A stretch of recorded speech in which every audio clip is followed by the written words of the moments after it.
verified as one of the best traders in the world because of his rankings in the Robbins World Cup Championship. Trying to take a falling knife. Maybe one time out of 10 you take it, but there is a huge probability that while you try, you get cut. I don't try to take the lowest low and run because the probability is really low. I just try to join the market at the correct moment. I want to be in the direction of the pressure.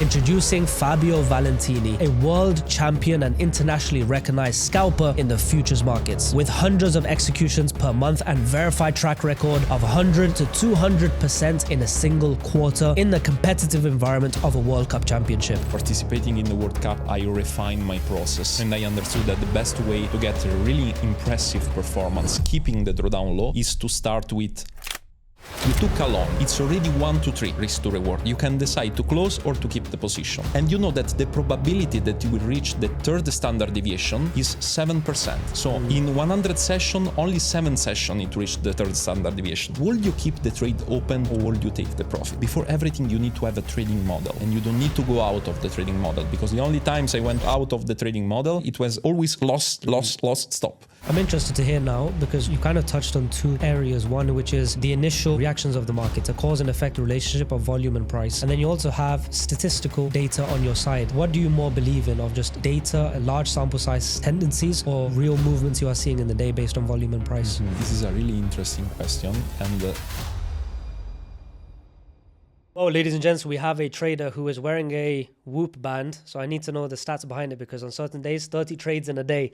We have a champion scalper, and if I'm not mistaken, you've ranked 3 times in the Robbins World Cup in the scalping division, and come second a few times and also third place. So phenomenal stuff. And I want to start off with just asking directly, how many trades do you take an average week, or in the World Cup, how many trades have you taken?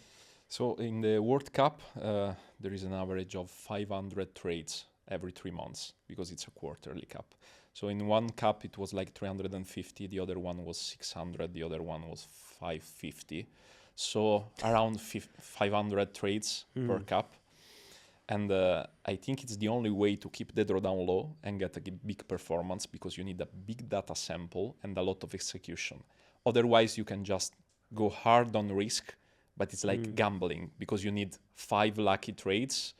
And it's not my approach. So I prefer to, if I'm joining the competition, I'm scalping every afternoon from the starting of New York session to late night in United Arab Emirates. Okay. And there is another guy on the other side of the planet in Malaysia, that is Nazri Khan, that is my main competitor. Also, he did 223% and he's scalping in the exact same way I do, footprint scalping. Okay. What was your performance in the World Cup? Now, if I'm not mistaken, it was 68% in the first cup, 88 or 89% in the second one, and 218% in the third one. Okay, but so I'm going to guess and say the year you did 200 was because of the exponential days approach you have. Yes, so participating in the World Cup, I refined my process as I improved also as a trader. And I understood that the best way to get a really impressive performance, keeping the drawdown low, is to start with low risk and compounding the account and using, for example, the profit that you made in the first 2 hours or 3 hours of the session to make additional profit. So let's say that I start one day with 3 take profit. I risk 0.25% and I take, for example, 1 to 4 risk to reward. So at the end of the first 2 hours, I have 3 targets. And I am 1%, 1%, and 1%. So I have a total of 3% on the account.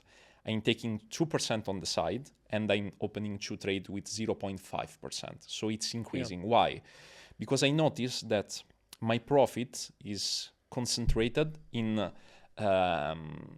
very few sessions. So the big amount of profit I do is when Nasdaq rally and I join the trend in the correct moment. And when the strategy is not working, because maybe you are in consolidation, it's better to don't trade. So I take maximum 3 stop loss per day and I'm done for the day.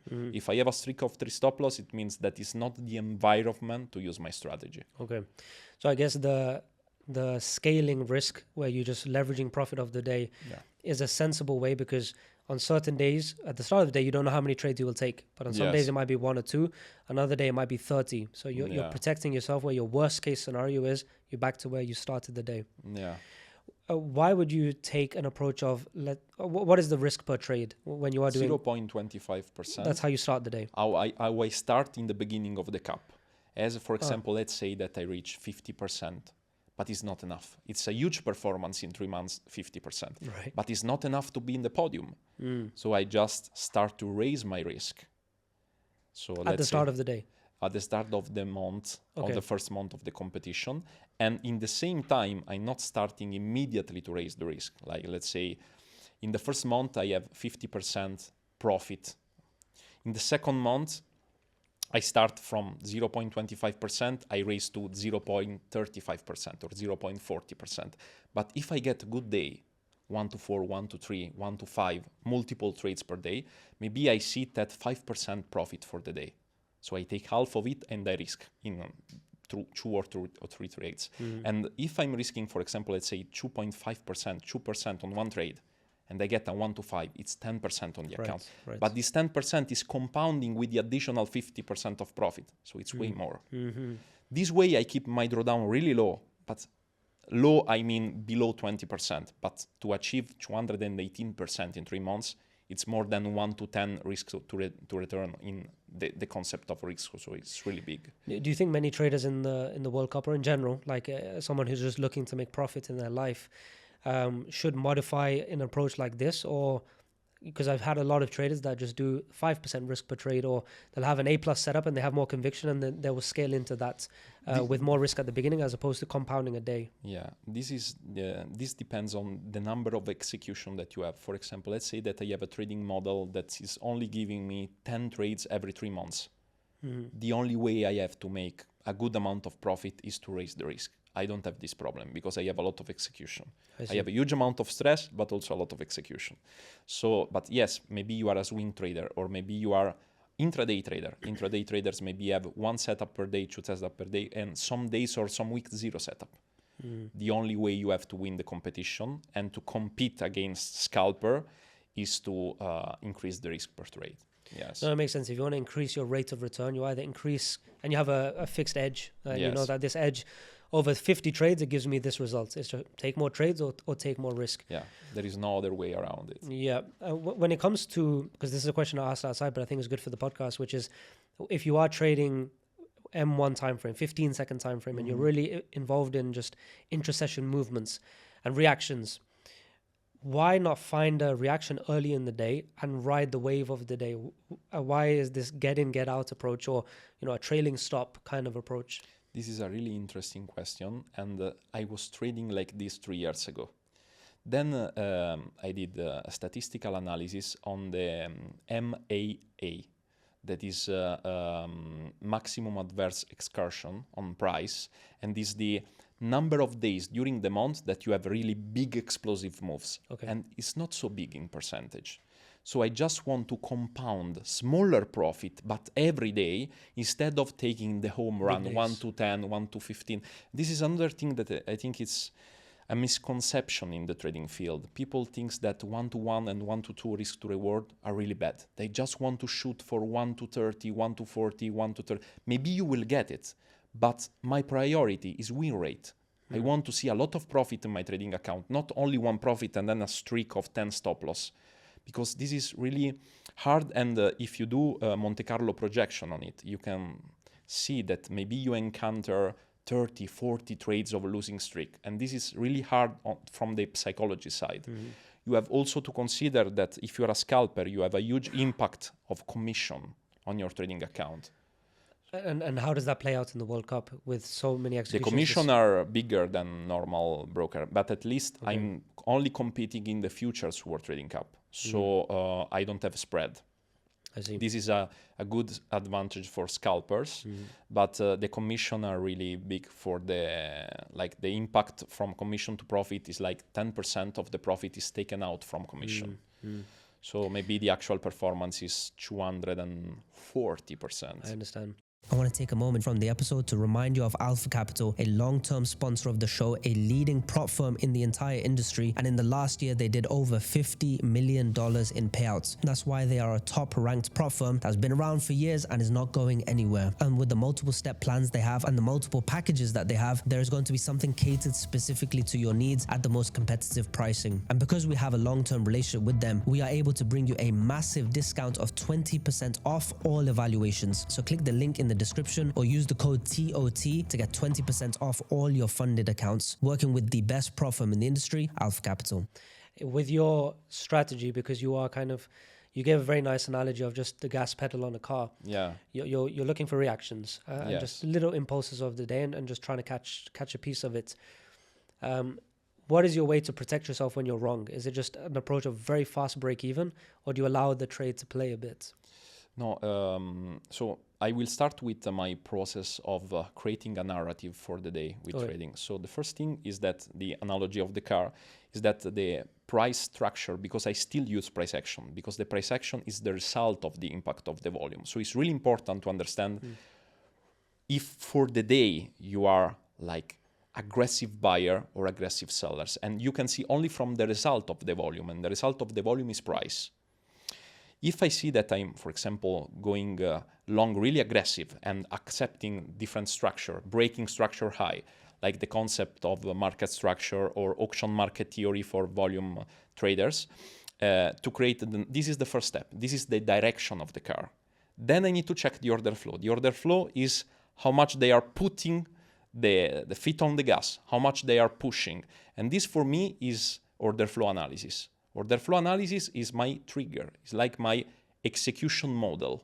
So for example, let's say that I'm long for the day and I see a retracement in price and the price reach a really important level for me. Point of interest is called in the price action world. And on that point of interest, I'm not immediately opening the trade. I don't trade on limit orders. I just wait and I see if from the order flow, I can see an aggression in price. I want to see momentum and follow up from price. So it's not only volume, it's the relationship between volume and price. After that, I start to trail my position. So to reply to your question, I start to follow the market with my stop loss. So if I see that the volume is continuing to rise and the price is following up, I'm following. Because if I have a break of structure, it means that there is a volume shift and I want to be out of the position. I also did a statistical analysis on this. When you have price that is rising and you have a breakout short and this breakout short is being followed up by order flow, so the volume is going aggressive short, there is a huge probability that I will get a stop loss. So it's worth for me to take me out of the market with some profit. Just maybe I will not reach 1 to 3, the final target, but I will close 1 to 1.5. It's still profit. And I can use this profit on my next position. To scale up the risk. You mentioned here that volume is a precursor for price. Yes. And therefore it's better to read volume to then understand price. But then you also mentioned here that you're doing an analysis of volume and price. Yes, it's so important. Am I correct in understanding that you're seeing volume signatures, then you're seeing the first reaction in price, and then you're trading the follow through? Yes. You don't trade the initial movement. No, I never trade initial movement, and because I can relate this like trying to take a falling knife. Yeah. Maybe 1 time out of 10 you take it, but there is a huge probability that while you try, you get cut. So I'm not a reversal trader. I don't have a mean reversion model. I don't try to take the lowest low and run because the probability is really low. I just try to join the market at the correct moment when there is momentum, when there is volume, and when there is price follow-up. I want to be in the direction of the pressure. Because when I was not profitable, that I started my career, I was always trying to take like the reversal trade, like the last sell candle before the buy movement. I think every trader at this moment tried to take, because it's really satisfying, but it's not profitable. Like you can do this maybe in some markets, but if you take, for example, Nasdaq, really aggressive move, the probability that you will take the last candle of the day, sell before the move up, it's like 5%. when you have found a bias for the day, and I want to get into that in a moment and how you build it. Mm-hmm. When you have found a bias in the day and you're taking 10, 20 trades in that day, will it only be in the direction of your bias, or it will be up and down throughout the day? This is a really smart question. What I do is that I have some models to take reversal, Okay. but to start to take reversal, I need before some profit for the day. So the day started like this, like today. We took some profit on the live trading we did, and we were long on Nasdaq. Then there was an opportunity short, but the market exploded, collapsed, didn't give me the time to jump on the trend. But if I had a retracement, I will continue lower, and when I jumped off the charts, now I don't know how is Nasdaq, but the market was really overextended short. Okay. When the market is really overextended and I have profit for the day, I try to go back to equilibrium. The concept of equilibrium with volume analysis is like the POC, point of control, is the fair value of the volume. day. Yes, Okay. and is the level that you will hit with the highest probability. So it's just a trade that is reversal, but is high probability trade. How do you determine the fair value of the day? The fair value of the day, I just plot the profile of the session. That is a volume tool. You can use any platform for this. From the starting of the session to the end of the session. And you will have the distribution of the volume for the day. And you will have the area and the level where the most volume was exchanged. This level is the level that you will reach with the highest probability. So if I need to do a reversal trade, I want to make sure that my profit target will be the level that gets hit with the most probability during the day. So it's kind of like an end of day reversal play as one of your trades. Yes. The reason I asked, let's say this, do you ping pong of buying and selling only the direction of the day, is because you could either take the approach of you just trail your stop and whenever you get tapped out, you're out, and then you scale it throughout the day. But you could also avoid taking a partial by just selling or hedging your position and you can hold more volume on the main impulse. Yes. Does that make any sense for you, or you want to take each trade independent? For me, each trade is a different model. I am really analyzing everything about a single trade, the way I manage the position, the care I have for the analysis of the order flow. I use multiple screen because I need to have the price on one part and the order flow on the other part.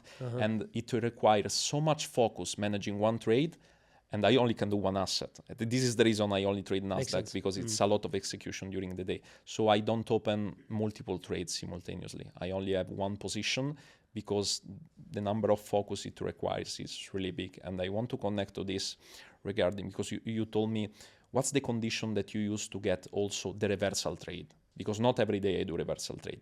I use an instrument that is called VWAP, and it's volume weighted average price. Okay. And with VWAP, you can plot the standard deviation. That is the deviation of the volume for the day, of the volume weighted. And when you get to the, let's say, second standard deviation, there is a really big probability that you will get back to fair value, reload, reaccumulate, and then explode again. And that initial that deviation is derived from what range? This deviation is from the starting of the New York session. Starts, and it's like the first hour, or? It's all the New York session. It's like developing as the market is developing. But you can also use daily volume weighted average price. There are different ways to use it. But considering that I only trade New York session, I use it for the New York session. And it's cool because it's developing as the price action is developing. So you just see the relationship of volume and price in the same moment. I'm interested to hear now, because you kind of touched on two areas. One, which is the initial reactions of the market, a cause and effect relationship of volume and price. And then you also have statistical data on your side. Yes. Let's say this VWAP idea or the end of day reversal, which is not necessarily what's printed today. It's more like over time, these scenarios are a favorable one. What do you more believe in, of just data and kind of large sample size tendencies, or real movements you are seeing in the day based on volume and price? I will say both of them, and I will explain you how I started my career. I was having like a watch list of 20 assets. Oh gosh, okay. Because I was trying to get as much execution as possible. I was charting, for example, euro dollar. In the same session, I was charting the pound. I was charting the Nasdaq. I was really going to confuse myself to try to get more money. And this is the worst approach that you can get as an intraday trader. In time, I understood that by getting deeper in the understanding of one asset, but understanding the statistical deviation of the asset for the day, the moment where volatility kicks in, the probability that you will go to the second or to the third standard deviation, a new world opens to you. For example, if I say, we are starting the session on Nasdaq, okay? You took a long, it's already 1 to 3 risk to reward. You can decide to close or to keep the position. And you know that the probability that you will reach the third standard deviation is 7%. So in 100 sessions, only 7 sessions it reach the third standard deviation. Would you keep the trade open to try the home run, or would you take the profit? No, it makes sense to take it. Yeah. This is the reason I stopped to take like huge risk to reward trades, because statistical analysis is something that is keeping you on track. Then there is a huge narrative part, analysis part, but before everything, you need to have a trading model. And you don't need to go out of the trading model, because the only times I went out of the trading model, I took more than 3 trades per day. It was always worst, lost, stop. It's very interesting because I've arrived at a similar conclusion, which is for my entries, I want to be based on something cause and effect in the market. I don't want to predict, I want to react to something I see. However, for my exits, you can get, well, in my opinion, I found myself being too watching the reaction and then taking a partial or exiting my trade too early. So what I did was I just, like your standard deviation model, I just take my partial at the average volatility of the day. So if I know on average a EU is moving 15 pips every London session, why wait for 20 or 25? I take it at 15, and then the average daily range, I close my full position. It arrives at around 1 to 3, 1 to 10 based on my entries, but I that's the approach I've taken. You also mentioned, which I want to get back to here, 2 things. One of your building your narrative for the day, I guess through technicals. Yes. And what is your point of interest? Because I think that means a lot of things for people. Yes. So the point of interest usually it's the area where you expect, where from historical data you can expect a reaction. So for example, trader like Bern like to use supply and demand. A price action trader like to use explosion of the move or starting of the move or market structure to get back to the origin point. I like to use volumes. So I just use the price to get a really big demand, for example, but then I go deeper in this demand. I want to see where is the maximum level of aggression in this area. So I have not one big area, but I have one level, one horizontal level. If the price reach this area and I see what I want to see from volume, so a reaction and a follow-up of price, I'm not trying to take the falling knife. I'm stepping in at the right moment where I have a point of interest, where I have the bias of the day in my direction, where I have the volume that is in correlation and in tune with price. So I have 4 like box to tick before taking a trade. And I know that when all the boxes are ticked, I have a real edge on one asset. And after that, I know also, I did analysis on what's the probability after the market start to rally that it will get back. So I know exactly when to put stop loss to breakeven, stop in profit. Interesting. So it's not upon a market structure shift in your direction or something. Because market structure shift sometimes can be misleading. Like you see a breakout of structure, but the price is, for example, having an absorption on the long. So you can expect it going lower. So the volume takes the volume as something that is confirming your bias with price. So let's say that there is a break of structure. I go to check on the volume if it's a real break of structure. Let's check the volume. What are they doing? They are pushing. We have aggressive buyers. We have trapped buyers. We have trapped sellers. What are we doing here? What can I see from cumulative volume delta? We have pressure long. How is the VWAP? Are we in the lower standard deviation? And I stack probabilities. When I check 4, 5, 6 boxes, I know that this trade can be a 1 to 3 with a 50% win rate. So it's profitable. And I don't care about the single trade. If I take stop loss, I go to the second. If I take 3 stop loss in one session, it means that the market is like consolidation. Yes. So it's better for me to stay out. I just take the loss, and I know that in the next day, I only need one good trade to cover all the losses of the previous day. As a trader, it's very simple. You have to find an edge and then you have to have a mind so you can follow that edge. But how do you know if you're performing correctly or not? You have to know your data. And TradeZeller is going to show you everything that you need beyond the surface level win rates and performance and equity curve. It's going to show you detailed reports. It's going to be your back testing tool, strategy testing tool, playbooks, notes, and it's going to be a full journal. It makes your journaling easier, faster, and more meaningful. Whereas if you were just documenting it on an Excel spreadsheet or taking screenshots on your iPhone, you wouldn't be able to pull out the data that you need, the correlations that the AI within TradeZeller is pulling out for you. There's so much variety and utility within the software that I think it's essential for any trader. So the link somewhere below is going to take you directly to the TradeZeller website. I'm not getting paid. This is for you. If you want it, if you like it, go ahead and explore it, and probably you'll be using it for years to come. When I look at my checklist for my intraday prime setup, the 4 things you mentioned is exactly the same things I want to look at. It's different because it's FX versus futures, but I want area of interest, and let's say a market structure related one. I want to refine it. So you're using volume to refine it. I have my ways of doing it. Then I want to see the initial reaction, and then you're seeing your initial reaction in volume, Yes. and then price action to get in. The 5th box I like to have is time of day. Out of the whole, let's say, session of a Euro USD, I only like the London Open or the second hour of New York. Is time a consideration for you? Because Yes, volatility of course. linked to I it. completely agree with you. Okay. I use one platform that is free, and it's called Mataf. And it's giving me the volatility of every asset in terms of ATR for the day and in terms of pips or movement for the day. And I saw that Nasdaq, it's really What is ATR? Average? ATR, average true range. Two range. What does it mean, two range? Average true range is the True range. Sorry, true range. I thought you meant two range. No, true range. No, true range. Got it. Okay, Yeah, okay. It's average true range. And with Mataf, you can just predict where you can expect volatility for the asset. But the things that I do is that I don't trade on the opening of the New York session, because as I was explaining to you, you can expect huge volatility. And I like to work with really tight stop loss. So if I'm wrong, I want to know immediately. And so it's not good for me. So I just start to trade after like the opening of the New York session, where I see some balance, okay, the initial balance of the session. Then maybe I have a breakout. Okay, my session for the day is from UAP, from breakout is long. I will only try to add 2 long position. Then maybe we go outside the second standard deviation. I have 5,000 euros for the day of profit. I can risk 2,000 and try to get the reversal trades.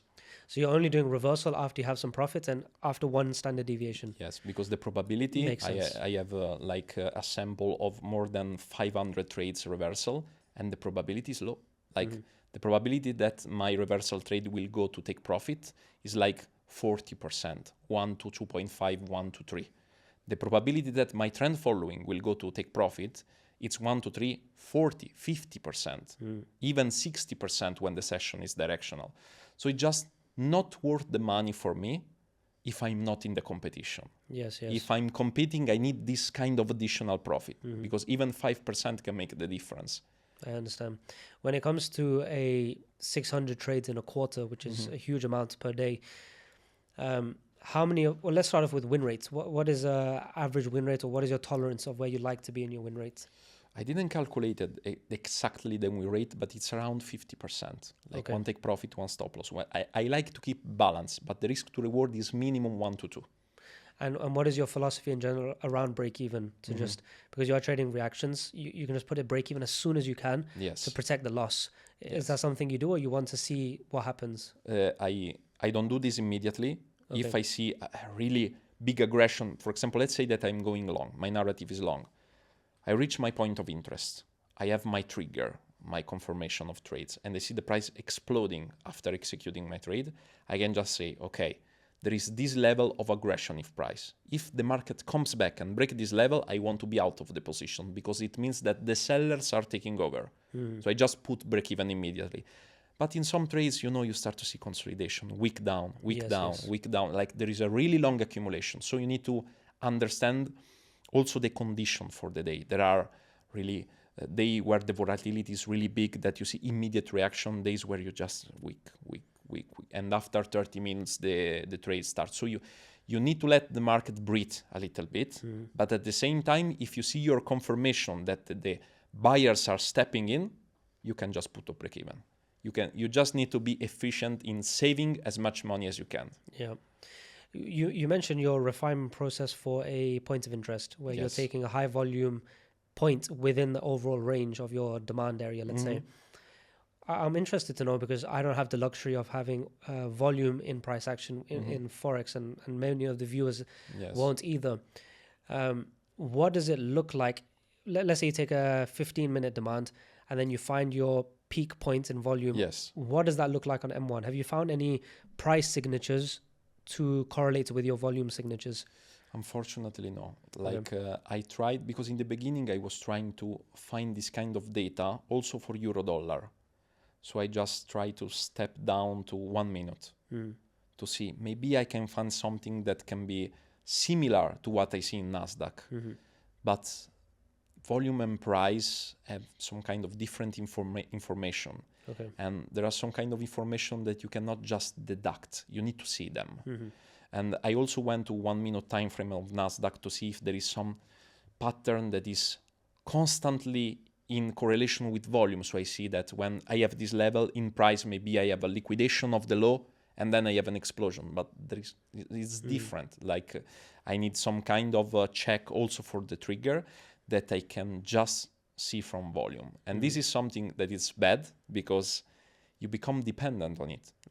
If I have only the price action chart, my mind starts asking, okay, the bias is long, but what about volume? If you reach your point of interest, before I was a price action trader, now I want to check there is absorption, there is exhaustion.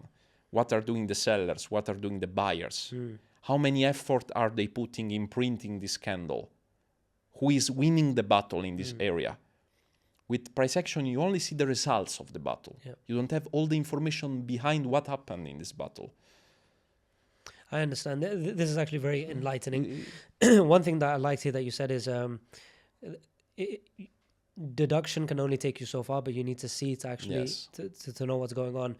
But I want to hang on the word deduction, even though your answer is obviously find confirmation. But when I look at what do I deduce in the market, certain things are going to be like correlations or divergences with other assets. Are you doing something with Nasdaq and maybe dollar or other indices, or maybe even the major tech stocks within the Nasdaq that have more influence? Are you looking at other charts alongside Nasdaq?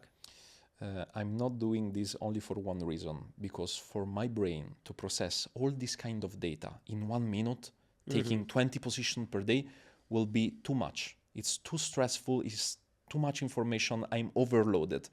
But I have one trading model that I was trading 2 years ago that was charting the correlation of all the US indices, like Nasdaq, US 30, S&P 500. And I was waiting for cracking correlation. I was waiting that one of them was doing something different. And I was trading the spreading between the other assets in the direction of the trend. This was super profitable. But after some times, I saw that the edge start to balance. And I didn't find this as much valuable as what I'm doing with order flow. I'm doing a lot of what you are saying in swing trading. This is called intermarket analysis. Okay. I'm searching for what is doing the correlated asset. Maybe I'm searching for euro dollar, and then I also want to chart the DXY, or I want to chart the British pound. Exactly. I want to understand what is happening in the correlated asset. But imagine checking this correlation in 15 seconds. So where is your home? Is it 15-second time frame? The 15-second time frame is the execution time frame. It's the last check of the box. I have everything, perfect. I go to 15 seconds. I start to watch the order flow, and I have an aggression in price if I want to go long. Okay, I check. And I also use a lot of range bars that is not related to time. Is related to volume or to movement. It's like 20 ticks range bar. This is to remove time from your chart. I don't need to see the candles in 15 seconds that are developing on the same level. I want all them to be in one range bar. I want to see what happened in this kind of battle. So in scalping, you try to get as much information as possible, but easy to process. When it comes to the execution time frame being 15 seconds, why 15 second and not 30, or my choice is M1?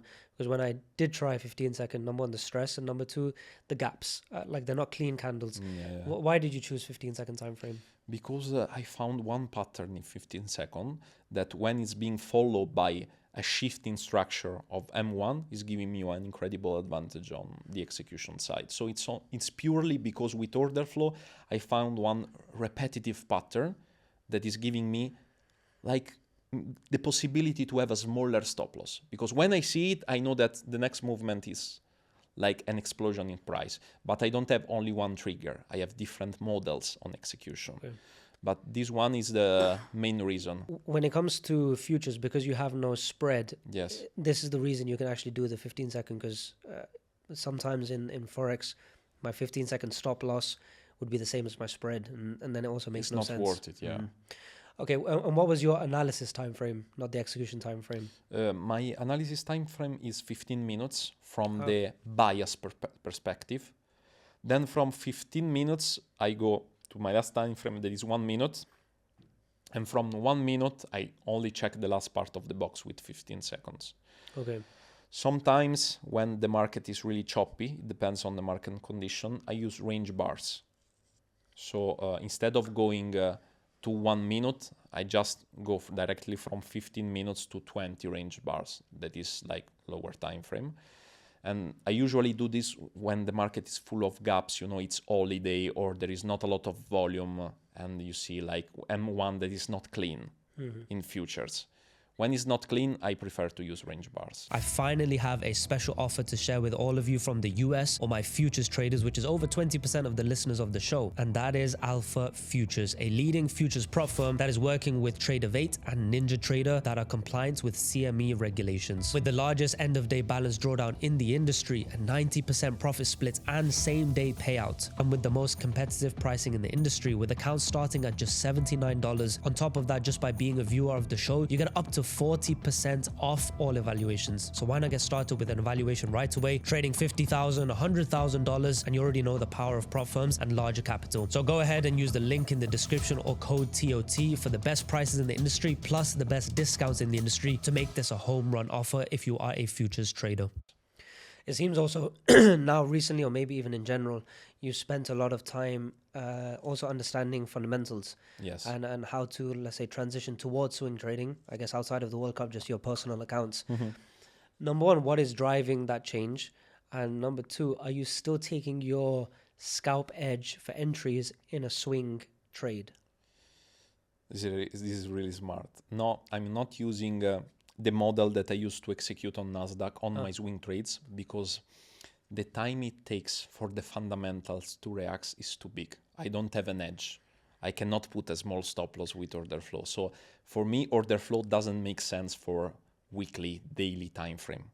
Maybe volume analysis, maybe analysis of the volume profile and the profile structure and the VWAP, but not order flow. Order flow is like the interaction between buyers and sellers in the smallest time frame. So what I do, the reason of the shift to long term is because on scalping, the problem is the stress and the time commitment. Andrea saw it today. We were doing live trading together because he was recording the day in the life, and I was 4 hours in front of the charts, and even for eating I cannot go out of the chart. Why? Because I need to follow position tick by tick. If the market is exploding up, I need to put my stop loss below the explosion, because if the explosion gets taken out, then the market is probably going low. So I cannot give back profit to the market. And when you are scalping with big account, you get maybe 3,000, 4,000, 5,000 euros or dollars per trade. So every distraction that you get, it's minus $1,000. And we had the talk with this about Bern today, and also Bern was telling, if you have a huge amount of money, let's talk about hedge funds, or let's talk about really big retail investor, swing trading is more convenient because the pressure you get on your mind is lower. Can you imagine scalping with really small stop loss with $50,000 of risk per position? That is like explosion of the market, 3 seconds, minus 50,000. And then you can say, but at the same time, you make a lot of profit. Yes, but you have to think on how much stress you are putting on your brain and on your health. Because I'm almost 30 now, and you start to value time with family, you start to value free time. And I didn't start trading and scalping to be a slave of the chart. So I'm still continuing to make scalping because it gives me a lot of money. But I don't see myself for the next 30 years scalping. Maybe I do this for another 5, 10, 15 years. But I want a model that is getting me money without my time commitment on the chart, that I can just do on Sunday. So instead of, let's say, extremes of 30 trades, up to 30 trades in a day versus, let's say, one trade every 2 weeks or one trade per week, what about, like, because I know you've developed models for your intra-session or scalp plays. Yes. Instead of taking 30 executions in the day, trying to find the best one of the day, and instead of 0.25 risk, just put 1-2% risk, and you can get the same yield in terms of ROI, 2-3% in a trade that a swing trade would give you, and you still have the benefit of rates of return, and you can still walk away because you don't need to be 4 hours. Maybe it's only 30 minutes, 1 hour. I did also this test with statistics, and I saw that out of all the models I have A model, B model, C model. C model is like I have a good edge on it, but it's nothing special. B model is a really good trade. A model is trade that ticks all the box. The win rate is not so different. It's like 50%, 57, 61, 62. So I cannot just eliminate B model and C model and say, okay, I put more risk on the A model, because there is not a huge gap in performance. Just the more execution I got, the more money I make, the more profit I got. But for the intraday model, maybe this is something that I want to work on the future, like getting one trade from order flow and running all the trend of the day. But it's not what I'm actually doing. So for sure I will develop it, but at the moment I'm doing purely scalping. So, I mean, everything you said is like I'm talking to myself. Like, everything you do is so similar. I just have some few differences, and one of them is when I'm in a trade, and I call it the inducement of the day, I find the peak volatility and peak movements of the day, and then I just want to get that session and day impulse, or average daily, average session range, and that's enough for me. So usually it's 1, max 2 entries per day. I mean, not even, it's 2-3 trades per week, but in a single day it would be very rare to have 2 trades. But I can sit and watch the price action of the day, and on M1 I can see zones where it's coming back to a reversal, or it's now continuing in my direction. You can sense them, but I never find the reasons to actually execute upon that trade, so I leave it. The reason I say all of this is because the trade that I choose to take is because I'm maximizing, I call it the inducement of the day, for a reason, where I'm finding that first domino, and then I know the following dominoes will go in my direction, but they're not as highly probable, because the zone of reversal that I find highest is usually at a London Open. So 3-4 hours into London session, I'm already a little bit away from the initiation point. Do you find those in your entire day, the highest probability reversal points, whether linked to time or linked to, you know, as we could say, Asia low range or a trend line, something? Is there zones where you see more reaction and zones where you see less reaction? I saw that my most profitable time of the day for reversal trades on Nasdaq, it's like 8:45 European time, so in the evening. And in a US time, what would that be? Like, it's middle of the session. Yes. You have like mid-session reversal or late session reversal. This is something that is usually retracing to 50% of the movement. Like, I checked that if you have a really explosive day on Nasdaq, the time where it rebalance to the fair value is like third quarter to fourth quarter of the session. So in the last part of the session, it's like if the orders are rebalancing at the time and deciding if they want to go lower for the higher for the next day, or if they want to switch the trend. And I saw that there is a 2 hours window where I have more win rate with reversal trades. But that's linked to time of day. Yes, not necessarily what's on the chart. No, it's linked to time of day. What about chart related factors? Let's say a previous day high and low, previous week high, low, Asia high, Asia low, or M15 structure getting wicked through. Do any of these give you a higher reaction point? No, I only use the previous day and the current day. I use only 2 days of data because I use 15 minutes, and for me it's not important if the previous day gets taken out or the previous low gets taken out, because I'm not using the trapped traders model. This is another model. This is a reversal model. And the trapped traders model is really similar to the ICT concept of sweep of liquidity. Yeah. And this is working. This is a really good model. The point is that the win rate is lower than mine because I'm trading the momentum. If you think about what is a sweep of liquidity, is a concept of failed auction. So the market tried to break out, it didn't went through, is coming back inside, and you are considered this a liquidation or a sweep of stops is used in the common terms. Yes. And this is a reversal model because you are hoping that the market from that point will reverse. Yes. I only trade if instead of sweeping, it's breaking and continuing lower. So I just do trend following after the market gives me the direction. Yeah, yeah. I had a model like this before, but was not as profitable as my current That's interesting. model. For me, I have also a reversal continuation. My reversal is my preferred in a similar fashion that you just said. Usually what it will be is a London reversal and then a New York continuation. Yeah. So then the day has a direction, but I prefer to get in on the London one because I like the reference of my Asia range as another framing. But interesting. I want to come back to this whoop that you're wearing on your wrist. 30 trades in a day and the pressure of performing and so forth. What does the data look like on that on a trading day? So we did an experiment with Andrea. It was the moment where he was marrying his wife. Okay. And we were doing the, how is it called? Bachelor. Yes. Bachelor party. And he told me, Fabio, why you don't trade the day after the bachelor party? So you are drunk, half drunk, stressed, and you start to scalp 20 trades. And he did a video on this. Like there is me trading gold, an asset that I don't usually trade. So my stress is even higher. Because when you do something new, your cortisol spikes higher because it's something that you are just learning, trying to adapt. And I saw that scalping, this is incredible, but it's not losing trades that is stressing me out. It's floating profit. Think about this. If you have a $2,000 stop loss, okay? What's the worst case scenario? That you lose $2,000.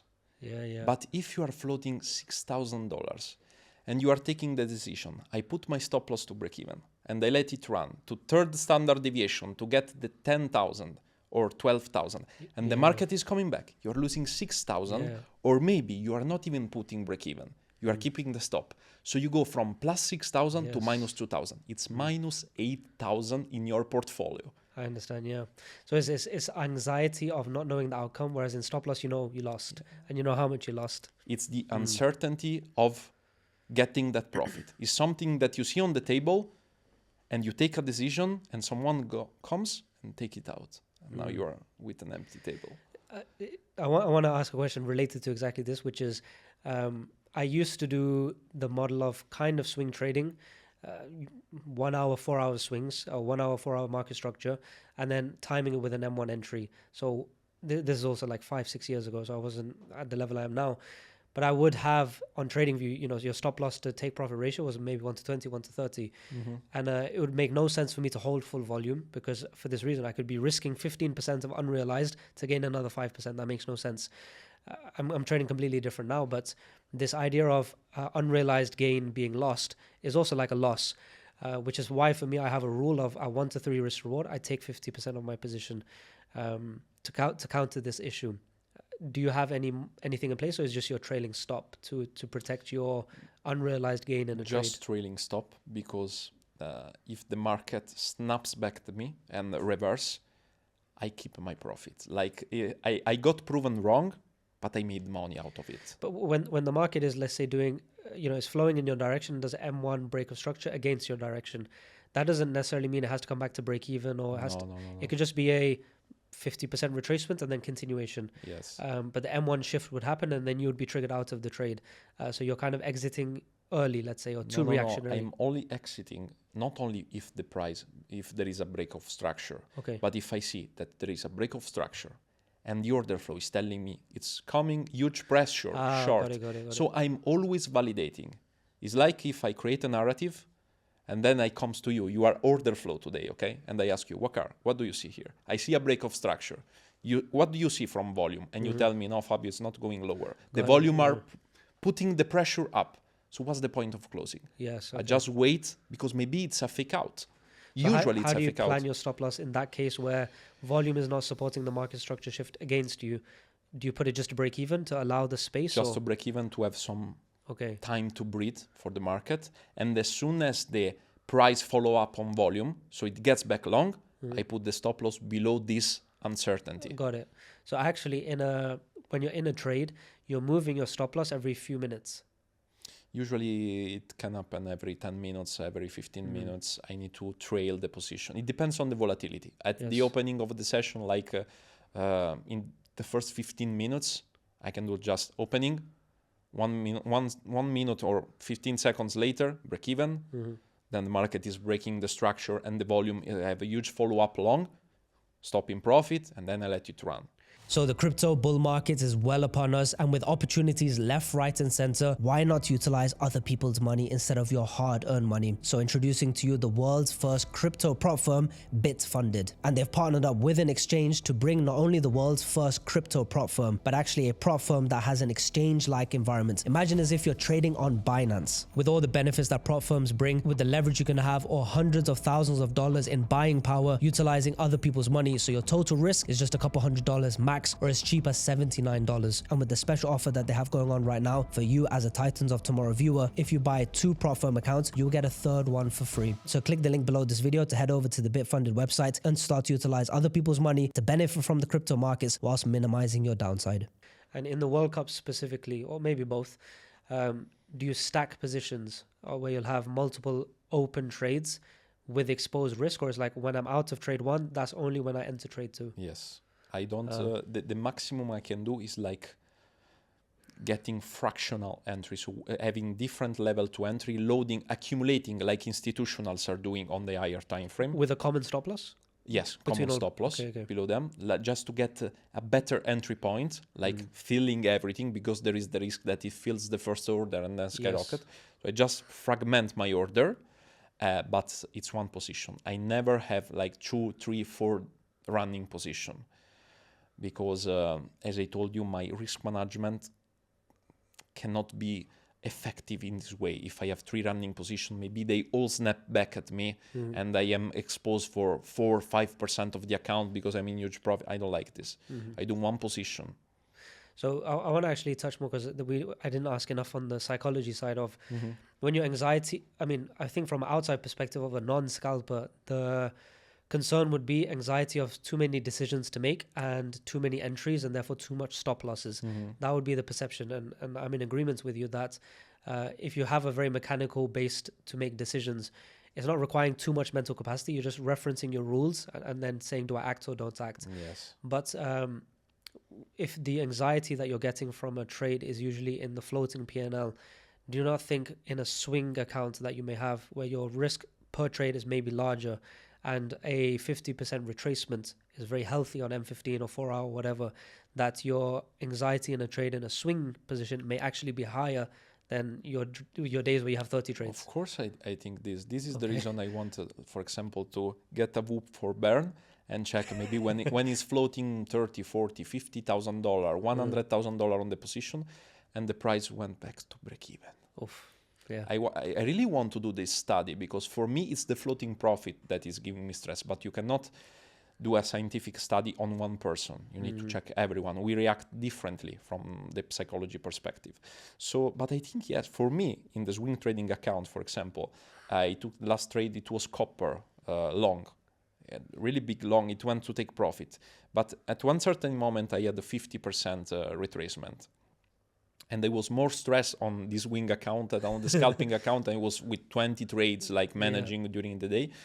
But I think it's also related to experience. I'm a scalper from 8 years. I am a swing trader from only 2 years and a half. Yeah. So I'm pretty new. I'm still learning and trading, but I don't have the experience of Byrne or Larry Williams or Enrico Stucchi. Now we are studying options, for example. And we see that people with 20 years, 30 years of experience on the back are completely not stressed at all. Like you just manage things differently. This idea of, let's say, stress and anxiety in a position, does it matter in the end? Because as long as you follow the correct behavior, if you have emotion during the trade but you did the right thing, I guess it doesn't matter. The result is still positive. From the money perspective, yes. But you have to think of what's around trading. There is your family, there are your friends. The way you react, the way you go to bed, if you are super stressed, the way you wake up the day later, it's not good. For example, let's think that we are 3 hours in advance from, for example, Italy or from Europe here in United Arab Emirates. So I finish my New York session at 11 in the night. Imagine getting stressed before going to bed. Yeah. Like getting a streak of 3 stop loss and going to bed. It's not healthy.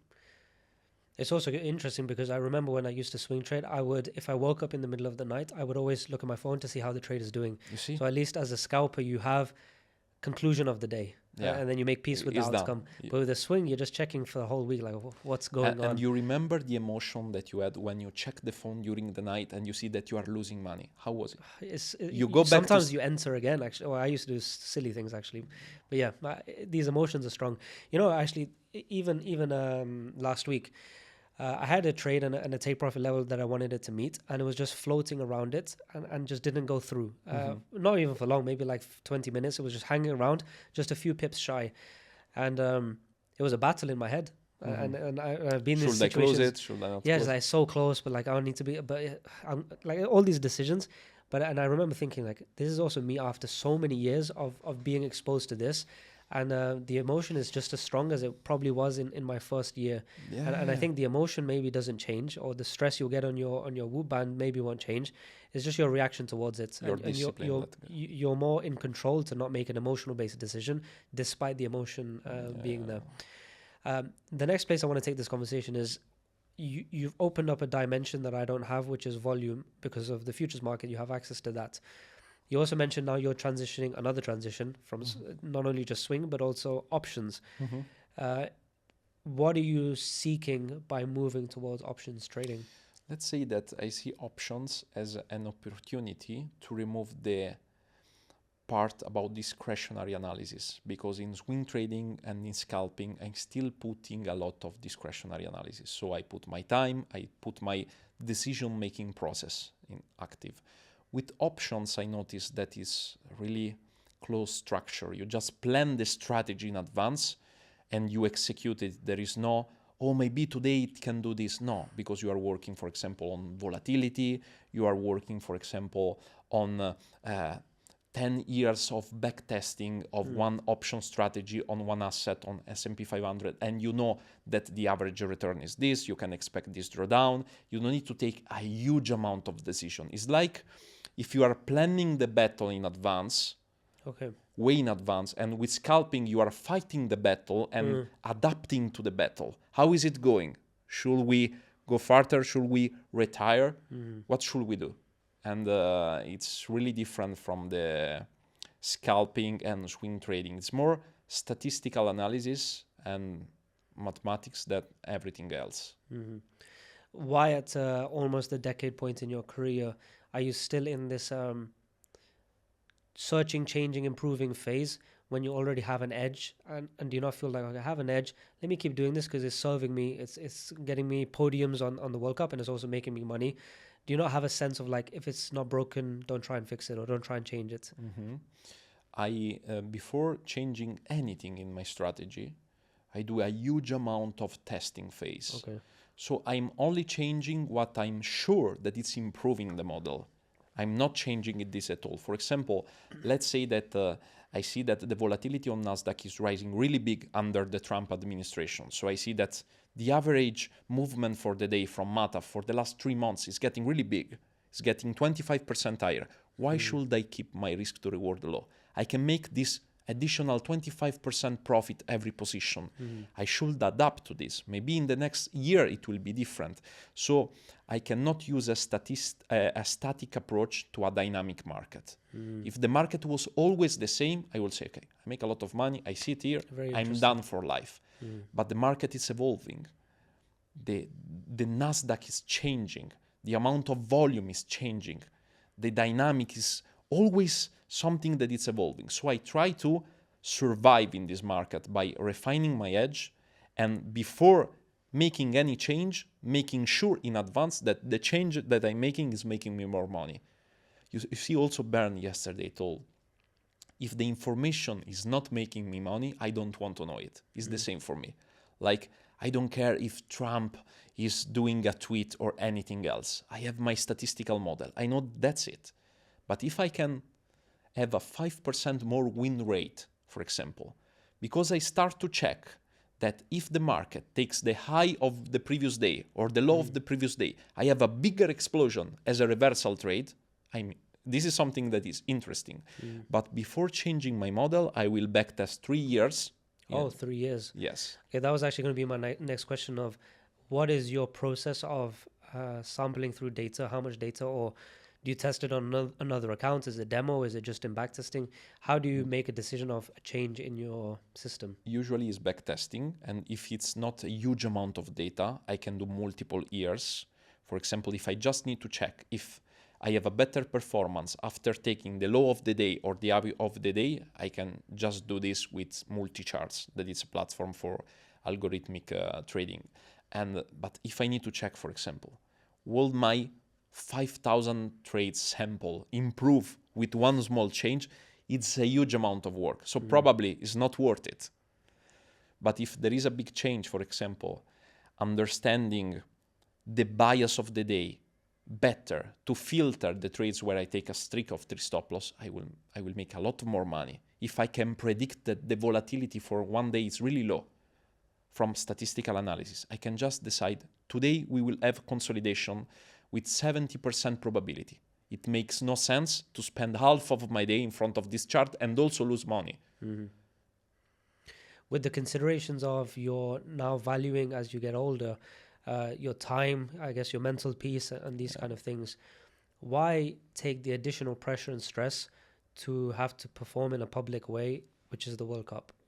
Because I really value the way my students see the concept of mentor. And we have some kind of responsibility for the people we are teaching trading to. And I've always been really honest about the risk of the trading field and the trading profession. And I was always doing live session. So I was trading in front of them. I was doing live analysis with them. I was refining the edge with them. And one day the community told me, try to pass the prop firm in futures field during the summer, because they know that during summer Nasdaq is consolidating. So they are just picky sometimes, they want to push you. So I did the challenge session 1, session 2, session 3, and they were really happy. And then they told me, why you don't join the World Trading Cup? Like, just to prove yourself, just as a challenge. I joined it. Then I had fun because I also improved as a trader, because you have all the world watching you.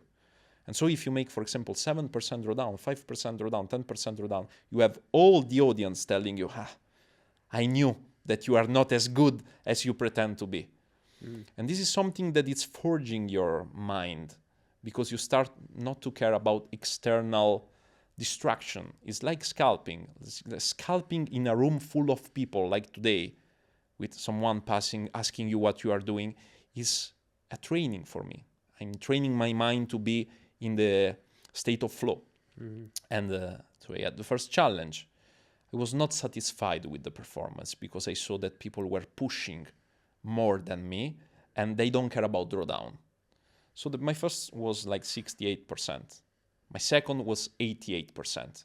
My third is 218%. So I see an improvement, growth, yes. But the drawdown is the same.